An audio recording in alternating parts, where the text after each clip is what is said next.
아, 그렇습니까? 제게 재산을 좀 이렇게 많이 주시면요, 제가 우리 신을 모시는 자리를 만들어서 정말 사람들을 베풀어서 이렇게 또 우리 남편하고 같이 우리 남편을 내가 모시고 잘 살겠습니다. 이런 얘기를 하니까, 그래, 그렇다면 내가 그 소원을 들어주지. 그런데 남편한테 너는 소원이 무엇이냐? 한 가지. 아, 저요. 저는 나한테 재산을 엄청나게 많이 주시기를 바랍니다. 그렇게 주시면은 제가 그 재산을 가지고 참 사용을 할 것이며, 그 다음에는 그 재산을 팔아서라도 어떻게 했든지 우리 부인을 제 나이보다도 한 30 정도 어린 부인을 제가 가지겠습니다. 그런 거예요. 제 나이는 50인데 30 정도 어린 나이를 부인을 달라고 하니까 하나님, 그래, 그 소원도 들어주지. 그래도 그 부인한테는 많은 재물을 소원대로 남편하고 살 수 있는 재물을 준 거예요. 약속대로. 그럼 그 남편한테도 약속을 지켰어요. 제가 30살 정도 어린, 아주 어린 부인하고 살게 됐더니, 그래, 너도 재물을 주면서 이 사람 나이가 50인데 그 사람 나이를 80으로 올려버린 거예요. 그럼 맞잖아요. 80대니까 자기 부인은 50이거든. 딱 맞잖아요. 이렇게 사람들은 욕심을 부릴 때 재물과 남자 여자 차이가 나온다는 것이에요. 여기서 우리가 이제 많은 걸 생각을 해볼 수가 있는 거예요. 자, 하나님의 지혜를 그 사람도 만약에 가졌다고 하면은 이런 무리한 요구를 하지도 않았을 것이고, 하나님의 지혜를 이용해서 더 기쁘고 즐겁게 살 수가 있었다는 거예요. 그래서 우리가 현세에서는 사람들이 제일 중요한 게 무엇입니까? 여러분들도 그렇게 생각하지만 이 건강이라고 생각을 해요. 재물을 하나님이 이 우주만큼 주신다고 하더라도 내가 1년 안에 죽어버리면 뭐합니까? 그 재산이 필요가 있어요? 필요가 없는 거예요. 그래서 재산이 우주만큼 줄 것이 아니라 내가 조금 살고 싶은 게 한 20년 살고 싶다. 20년 더 살게 해주는 것이 그게 재물하고 똑같은 거란 말이에요. 그만큼 지금은 건강이지 않습니까? 그래서 이것도 모든 것이 하나님이 지혜 속에서 나오는 거예요. 이 지혜를 발전시킨 것이 바로 오늘날의 신학이라는 겁니다. 신학이란 예수님이 계실 때 신학이 어디 있었습니까? 신학이란 것이 예수님이 돌아가시고 나서 그 다음에 그 이후에 예수님이 가졌던 모든 생각을 만들어서 집약을 해가지고 그 다음에 또 구약시대에 집약을 해가지고 만들어낸 것이 신학인 거예요. 그래서 지금 성경 나온 것도 그렇게 만들어지고 우리가 지금 하는 것도 주의 종이 되기 위해서는 신학교를 다니지 않습니까? 혼자서 기도만 해가지고 어떻게 알아요? 성경 벌써 몰라요. 그러니까 신학을 해야 돼요. 그래서 배우는 것이 하나님의 학문인 거예요. 그 하나님의 학문의 근본은 바로 하나님의 지혜에서 나오는 겁니다. 그래서 하나님은 뭘 말씀하시는, 하나님이 말씀하시는 게 건강뿐만 아니라 모든 것이 우리가 알고 있는 게 데살로니가 5장 16절 18절 잘 아시죠? 항상 기뻐하라. 그 다음에 뭐예요? 쉬지 말고 기뻐하라. 그 다음에 범사에 감사하라. 이것이 하나님께 너에게 행하신 하나님의 뜻이니라. 하나님의 뜻이라는 것이에요. 하나님의 뜻이 뭡니까? 항상 기뻐해야 되는 거예요. 슬퍼도 기뻐하고 기뻐도 기뻐하고 하다 보니까 기쁘더라. 기뻐하는 거야.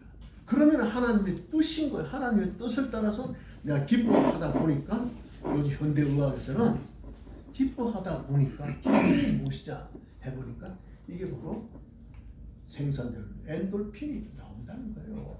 그것은 무엇이냐? 사람이 즐겁고 정말 남녀간의 사랑 때도 엔돌핀이 나와요. 기뻐할 때. 그거는 뭐 사람이 만들 수 없는 치료약이라는 겁니다. 그만큼 기쁨이 중요한 하나님의 지혜를 주는 거예요. 우리가 기뻐하라고 항상. 그러면은 내가 20년 40년 걱정할 것 없이 오래 살 수가 있다는 것을 우리가 알 수가 있는 것입니다.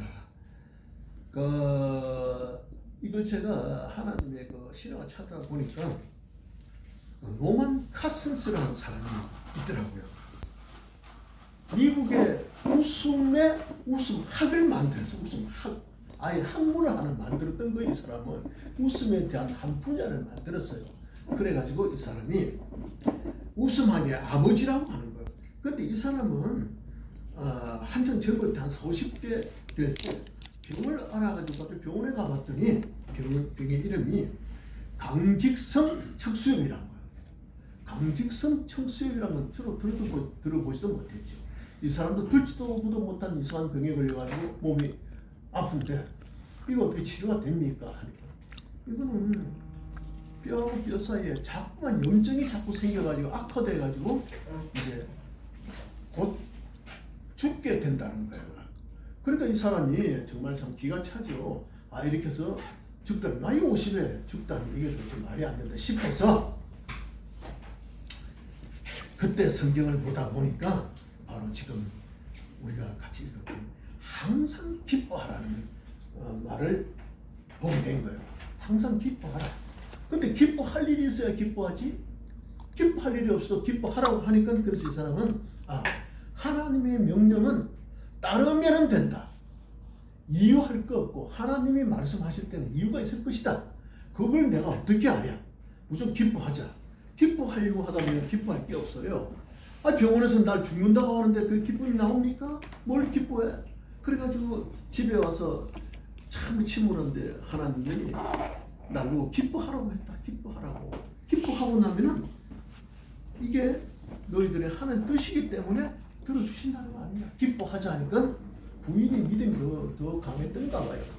하나님이 기뻐하라서 기뻐하면 될 거 아니냐. 뭘로 기뻐하냐. 몰라. 뭘로 기뻐할지 몰라서 당신 나갔다가 지금 와가지고 밥을 해놨으니까 밥을 했으니까 기쁘게 먹으면 될 거 아니냐. 무조건 그렇다. 기쁨이라고 찾으면 되는 것이고 여기서. 그래서 이 사람은 그때부터 이제 기뻐하는 거예요. 무조건 기뻐하는 겁니다. 저 사람이 나를 욕을 해도 기뻐하고, 오늘 말씀 전하는데 딴 생각하고 졸고 있어도 기뻐하고, 왔다 갔다 해도 기뻐하고, 원망하지 말고. 죄송합니다. 죄송합니다 해도 기뻐하고. 자주 기뻐하고. 아까 저러니까 맛있는 걸 주더라고요. 얼마나 기쁨이 넘쳤는지 몰라요. 왜냐, 점심때는 오느라고 점심을 못 먹거든. 점심시간에 오니까 멀리서. 그래서 오니까 기뻐하니까 점심 되고 간식에 딱 벼락부터 기타 등등 또 두유도 주고. 그 점심이 이제 뭐예요? 기뻐하니까 이것도 적당히 나오는구나. 굶기지 않으시는구나. 왔을 때. 그래서 기뻐하면 된다는 거예요. 그래서 이 사람은 그렇게 해가지고 모든 것을 기쁨으로써 살았던 거예요. 그랬더니 이 사람이 어떻게 됐느냐. 결과가 어떻게 됐을까요? 다 나왔어요. 누가? 학생이 답변하셨어요. 나는 교수니까 학생이지. 그때는 그래가지고 이 사람이 언제부턴가 이게 몸이 굳어가가지고 이게 요즘으로 보면은 파킨슨 병 같은 그런 계통이었는지 이상하게 돌아가는 거예요, 몸이. 그러던 게 팔이 이렇게 되니까 집사람 팔이 괜찮네. 아이고 너무 기쁘다. 그날 우리 파티하자 하고 또 며칠 지나 발도 괜찮아요. 기쁨이 넘칠수록이 하나씩 괜찮은 겁니다. 그래서 나중에는 이 사람이 병원에서 진단을 받았더니 그 강직성 척수염이 완전히 없어져 버린 거예요. 할렐루야. 그러니까 그때 의학에서도 이 병이 없어지는 병이 아닌데 어찌하여 없어졌느냐. 이 사람이 말이 그래요. 내가 선생님이 없어졌다 나았다는 걸 확진을 받아서 기분 좋으려고 내가 없어졌다 이거야. 기분 좋기 위해서. 그래서 모든 거 하나하나가 다 기분이 좋은 거예요. 이 사람은 무조건 누가 욕을 해도 기분이 좋고, 밥을 안 줘도 기분이 좋고, 누가 집에서 강도가 들어왔는데 강도가 있는 부분을 많이 가져갔어요. 가져가고 나니까 이 사람이 집에서는 난리가 나죠. 강도 저기 신고해가지고 저기 한다니까. 잠깐! 신고는 무슨 신고냐? 강도가 들어오면 얼마나 기분이 좋은지 몰라. 저 사람 토났구나. 맨날 뭐든지 좋다고 하라고 하니까, 웃는다고 하니까, 강도가 들어와도 좋다고 말이야. 춤을 그 사람은 좋다. 왜 좀? 그 사람이 와가지고 필요한 걸 가져갔을 거 아니야, 지가. 팔아먹더라도 얼마나 어려우면 우리 집에 와가지고 들고 갔겠느냐. 그것도 하나님이 가져가겠다. 그러니까 신고할 것이 아니라 기뻐했어요. 이런 정도로 기쁨이 넘친 거예요. 그 사람은 왜 그렇게 기쁨이 있느냐? 범사에 감사하라. 이 하나님의 세 마디 말을 범사에 감사하는 거예요. 도둑이 든 것도 감사하고 하나님이 보내주니까 감사하는 겁니다. 그래서 제가 오늘 이거 신학에 대해서 뭔가를 간략하게 말씀드리려고 하다가 신학도 이런 것이다 저런 것이다 뭐 거창하게 설명을 해봐야 전부 다 주무실 것이고 하지도 않는 거예요. 그래서 이런 부분을 제가 몇 가지를 집약을 해봤어요. 그래서 그 집약을 해보다 보니까 올라오는데도 이제 엘리베이터가 제가 잘못 타가지고 올라갔다 내려갔다 4층까지 오니까 내려갔다가 내려가니 입구로 다시 가니까 거기에 또 오피스텔만 들어가는데 바깥에 또 올라오고 아무리 생각해도 모르겠어. 누구 얘기 들어보니까 짐만 옮기는 단독 엘리베이터가 있답니다. 화물칸. 예. 그걸로 가요. 그럼 여기 올라가려면 화물칸으로 다니나 사람들이? 다 하나래요. 희한한 건물이구나. 화물칸으로 들어가. 화물칸을 찾아가지고 화물칸 근처에 왔어요. 그거 타고 올라왔어요. 그거 타고 화물칸. 그래가지고 시간이 많이 찍었겠는데 그러거나 말거나 어쨌거나 기쁨으로서 내가 오다 보니까 그조차도 기뻤던 거예요. 화물칸 타고 오면서도 이 화물칸 기쁨을 가지고 왔는데 그러니까 오신 여러분들은 참 반가워요. 그래서 신학에 대해서 어느 정도 간략한 한마디가 답이 됐는지는 모르겠지만은 제 능력으로서는 뽑아온 게 그거예요. 다 은혜 많이 받으시기를 바랍니다. 네.